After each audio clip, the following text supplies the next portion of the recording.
Hello everyone, welcome back to the another video. So today our topic is Program of Action 1992, which is revised National Policy of Education, जो कि सबसे पहले 1968 में आई थी, फिर वो 1986 में आई, फिर 1992 में आई। अब इसको फिर से रिवाइज्ड किया जा रहा है। इसमें देखा जा रहा है कि मतलब 1986 की पॉलिसी में जो भी बातें दी गई थी उस पर काम हो रहा है या नहीं हो रहा है, या उसमें कुछ चेंजेस लाने की ज़रूरत है। जैसे 1986 की पॉलिसी में जिन कामों के ऊपर बात करी थी वो काम हुए भी हैं या नहीं हुए हैं, उसी पॉलिसी को उठाकर जो हमारे 1986 की पॉलिसी थी उसे 1992 में प्रेजेंट किया गया। उसमें उसमें और भी कुछ पॉइंट्स ऐड किए गए हैं।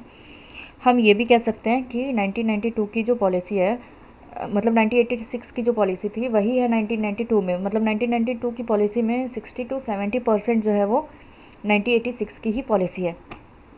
सो let's start with our introduction.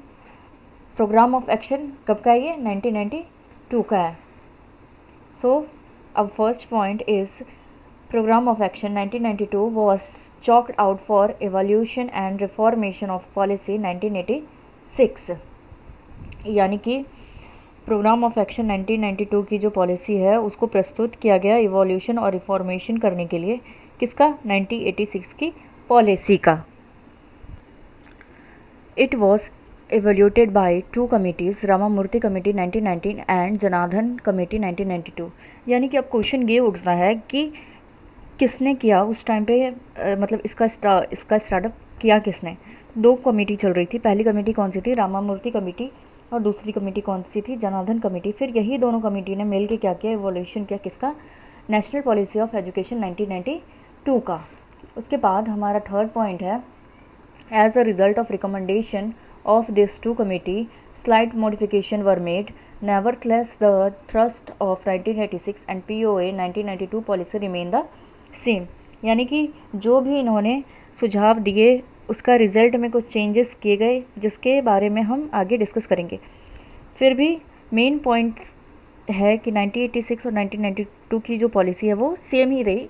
कुछ पॉइंट्स जो है वो ऐड ऑन हुए 1992 की पॉलिसी में। बाकी ये जो है वो पूरी मतलब 1986 की तरह ही है, बाकी एक आध पॉइंट यहाँ वहाँ ऐड ऑन हुए हैं बस। उसके बाद हम देखेंगे chief features of modified NPE।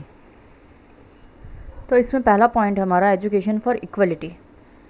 उसमें एजुकेशन फॉर वुमेन पे भी बात किया गया, जिसमें अपॉइंटमेंट ऑफ वुमेन इंस्ट्रक्टर, यानी कि 50% टीचर में वुमेन होनी चाहिए। क्योंकि पहले जो पेरेंट्स होते थे वो क्या करते थे, वो इनसिक्योरिटी के कारण लड़कियों को स्कूल नहीं भेजते थे। इसलिए उनकी इनसिक्योरिटी को कम करने के लिए कहा कि फ़ीमेल टीचर ज़्यादा होनी चाहिए। कहाँ? स्कूलों में। इसलिए मोस्टली हम अभी भी देखते हैं कि आप कहीं भी जाइए, आप गवर्नमेंट स्कूल में जाइए, आप प्राइवेट स्कूल में जाइए, आपको मोस्टली फ़ीमेल टीचर ही स्कूलों में दिखेंगे। Education for schedule caste, utilisation of Jawahar Rozgar Yojana for facility. यानी कि 1986 की जो पॉलिसी थी उसमें शेड्यूल कास्ट की एजुकेशन के लिए बात की गई, उसके फंड्स की बात की गई। इस पॉलिसी में भी उनके लिए बात की गई क्या, कि वो फंड जो है वो कहाँ से आएंगे। तो वो कहाँ से आएंगे? वो रोजगार योजना से आएंगे, और इससे फंड निकाल के और फिर शेड्यूल कास्ट की जो एजुकेशन है उसके लिए खर्च किया जाएगा। उसके बाद क्या है? एजुकेशन फॉर शेड्यूल ट्राइब्स, यानी कि school building will be undertaken in normal fund plus Jawahar Rozgar Yojana plus tribal welfare scheme. यानी कि शेड्यूल ट्राइब्स में भी शेड्यूल कास्ट की तरह ही बात की गई थी। ठीक वैसे ही इस पॉलिसी में भी उसके फ़ंड की बात की गई। फ़ंड कहाँ से लाने हैं? तो जनाहर योजना से और ट्राइबल वेलफेयर स्कीम से। उसके बाद हम देखेंगे education for adults through national literacy mission, involvement of participants to your national goal, continuous upgradation of skill, comprehensive program of post literacy। उसके बाद है comprehensive program include teaching centers, worker education through employ, TV, radio, film, learning, media. यानी कि पूरे India में एक ही mission बनाया जाए ताकि जो एडल्ट पहले से मतलब जो पहले से नहीं पढ़ रहे थे या जिन्होंने पढ़ाई छोड़ दी है वो अब पढ़ सके। सबकी पार्टिसिपेशन हो किसमें? नेशनल गोल्स को आगे बढ़ाने में। उसके बाद क्या बोला? कंटिन्यू स्किल को मतलब अपग्रेड करना है। उसके बाद comprehensive programme of post literacy, यानी कि कॉम्प्रिहेंसिव प्रोग्राम बनाना है किसके लिए? पोस्ट लिटरेसी के लिए। अब कैसे बनाए जाएंगे कॉम्प्रिहेंसिव प्रोग्राम? तो बहुत सारी लर्निंग सेंटर्स स्कूल खोले जाएंगे ताकि बच्चे जो है वो जो जॉब के साथ, मतलब जो जॉब के साथ घर में बैठ के पढ़ सके, TV, radio, film, learning media, इन सब के थ्रू भी वो कुछ सीख सके। उसके बाद है हमारा point national perspective in education. NPE 1986 envisaging common education structure 10+2+3। ये 10+2+3 का ये जो स्ट्रक्चर है ये क्या है? ये 10 ईयर स्कूल के और 2 ईयर मतलब +1 और +2 यानी कि 11th और 12th, और 3 का मतलब होता है ग्रेजुएशन के लिए 3 साल। उसमें भी जो 10 ईयर है उसको कैसे डिवाइड किया गया? पहले के जो 5 ईयर थे वो प्राइमरी एजुकेशन के लिए, उसके बाद के जो 3 ईयर है वो अपर प्राइमरी के लिए, उसके बाद के जो 2 ईयर है और वो किसके लिए? वो हाई स्कूल के लिए, यानी कि primary education class 1 to 5, upper primary 6 to 8 और हाई स्कूल यानी क्लास 9th एंड 10th। ये स्ट्रक्चर कब आया था? ये 1986 में आया था। लेकिन फिर 1992 में क्या किया गया? इस स्ट्रक्चर के अंदर क्या चेंजेस हुए? उनका कहना था कि 11th और 12th जो है यानी कि +2 स्टेज जो है वो लाया जाए कहाँ? स्कूलों का पार्ट हो। 1986 में तो ये कॉलेज का पार्ट था, लोग 10th के बाद ही कॉलेज चले जाते थे 11th 12th और ग्रेजुएशन करने के लिए। लेकिन 1992 की पॉलिसी के बाद क्या हुआ? ये स्कूल का पार्ट हो गया, कॉलेज के पार्ट से हट के। +2 का स्टेज जो है वो किसका पार्ट हो गया? स्कूल का। अब ये क्या हुआ? ये पूरी कंट्री के अंदर ये कानून लागू हो गया। उसके बाद है एलिमेंट्री एजुकेशन। एलिमेंट्री एजुकेशन क्या है? यूनिवर्सल एक्सेस एंड इनरोलमेंट, यानी कि प्राइमरी एजुकेशन जो क्लास 1 to 8 तक को कहा जाता है, जिसमें प्राइमरी और अपर प्राइमरी दोनों आ जाते हैं। जो बच्चे नहीं पढ़ रहे हैं उनका नामांकन करवाया जाए और उनके पेरेंट्स को एजुकेशन के लिए मोटिवेट किया जाए। उसके बाद है universal retention up to 14 year, यानी कि यूनिवर्सल रिटेंशन होना चाहिए कहाँ तक? 14 ईयर तक। A substantial improvement in quality of education to enable of children to achieve essential level of learning, यानी कि एक अच्छी शिक्षा बच्चों के पास हो, उसके लिए क्या करना चाहिए? एजुकेशन की क्वालिटी को और भी अच्छा करना चाहिए। उसके बाद क्या है? School facilities. स्कूल फैसिलिटीज़ में क्या क्या होनी चाहिए? प्रोविज़न फॉर एसेंशियल फैसिलिटीज़, यानी कि ऑपरेशन ऑपरेशन ब्लैक बोर्ड, यानी कि सेकेंडरी एजुकेशन के जो बच्चे हैं उनके लिए क्लासेस में भी ब्लैक बोर्ड होनी चाहिए। उसके बाद क्या बात की गई कि बच्चों को सिखाने के लिए ज़रूरी एक्सेसरी जो होते हैं वो होनी चाहिए स्कूलों में, जैसे कि लाइब्रेरी, कंप्यूटर लैब, ये सारी चीज़ें। फिर कंस्ट्रक्शन के बारे में बात की गई कि उसके जो चार्जेस है वो कहाँ से आएंगे? जनाहर योजना फंड से आएंगे। उसके बाद 50% teacher should be women, school में 50% टीचर जो है वो फीमेल होनी चाहिए। उसके बाद क्या बात की गई? सेकेंडरी एजुकेशन के बारे में, emphasis on enrolment of girl SC ST particularly in science, commerce and vocational stream. छोटे कास्ट की जो गर्ल्स होती है उनके बारे में बात की गई कि उन्हें भी इन सारे स्ट्रीम में एडमिशन लेना चाहिए। Computer literacy in secondary institution में भी कंप्यूटर की पढ़ाई होनी चाहिए। Vocationalisation through specialised institution, vocationalisation जो कोर्सेज होते हैं वो भी स्पेशलाइज्ड इंस्टीट्यूशन के द्वारा होनी चाहिए।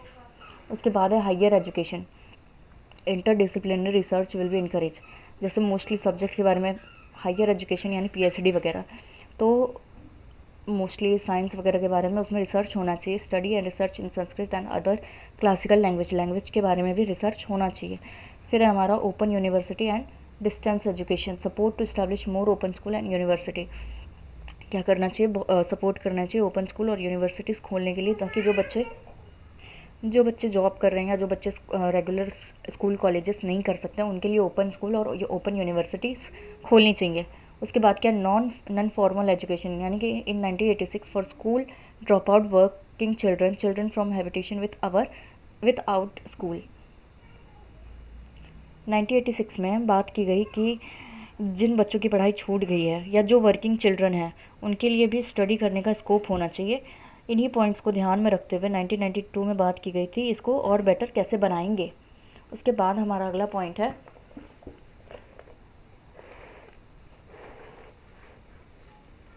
Modern technological aids will be used to improve learning environment of NFE centers।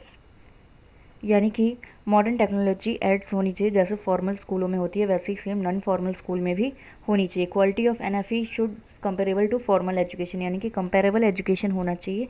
ये नहीं कि अगर वो स्कूल अटेंड नहीं कर पा रहे हैं, नहीं पढ़ पा रहे हैं, तो उनकी एजुकेशन में कमी होनी चाहिए, ऐसा नहीं, बिल्कुल भी नहीं होना चाहिए। फॉर्मल एजुकेशन की तरह ही नॉन फॉर्मल एजुकेशन भी होना चाहिए। Step will be taken to facilitate lateral entry into the formal system of children pursuing out of the non formal system, यानी कि जो बच्चे नॉन फॉर्मल स्कूल में पढ़ रहे हैं वो फॉर्मल स्कूल में शिफ्ट होना चाहे तो वो भी आसानी से हो पाए। उसके बाद है रिजॉल्व, ये एक नया पॉइंट है जो कि 1992 में ऐड किया गया था, ये 1986 में बिल्कुल भी नहीं था।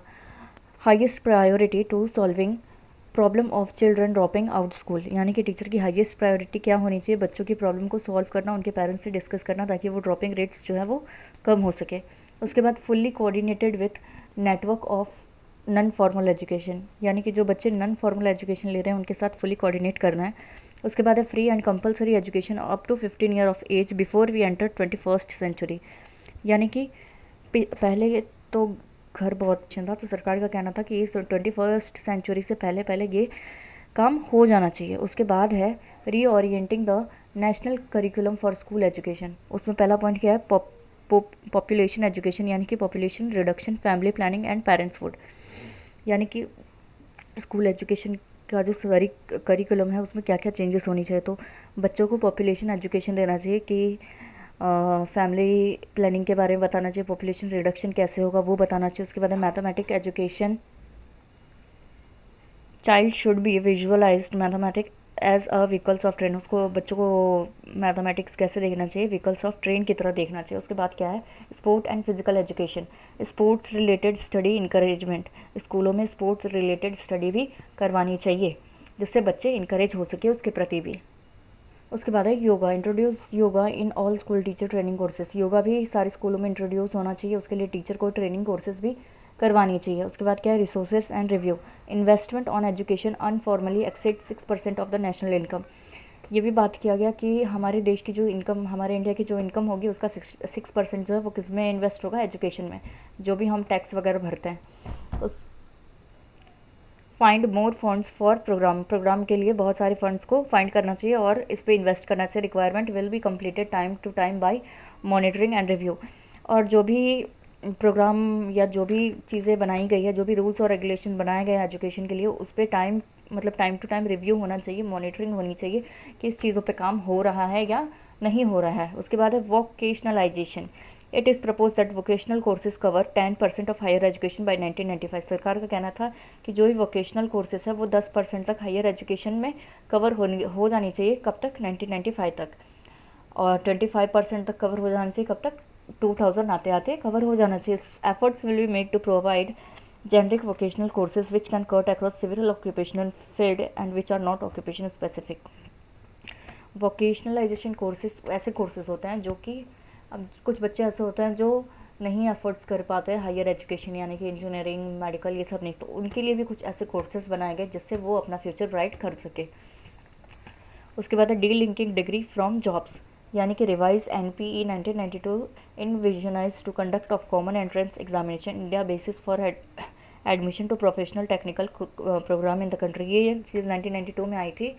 डी लिंकिंग प्रोग्राम वो होता है कि जो बच्चे ज़्यादा पढ़ नहीं सकते हैं, जो मिडिल क्लास फैमिली से बिलोंग करते हैं, जो जिन्हें तुरंत जॉब करनी है, तो पहले ऐसा था कि कुछ ऐसे कोर्सेज बनाए गए थे जिससे करके वो तुरंत 10th या 12th के बाद जॉब कर सकते हैं। लेकिन उसके बाद क्या हुआ, 1992 की पॉलिसी में क्या हुआ कि फिर एंट्रेंस एग्ज़ाम लेना शुरू कर दिया गया, उसके बाद ही बच्चों को गवर्नमेंट जॉब मिलेगी या कोई जॉब मिल सकती है। तो इसी के साथ हमारा जो प्रोग्राम ऑफ एक्शन 1992 जो था वो इसी के साथ फिनिश होता है। अगर वीडियो अच्छी लगी हो तो don't forget to like, subscribe and share, do comment on comment section. Thank you.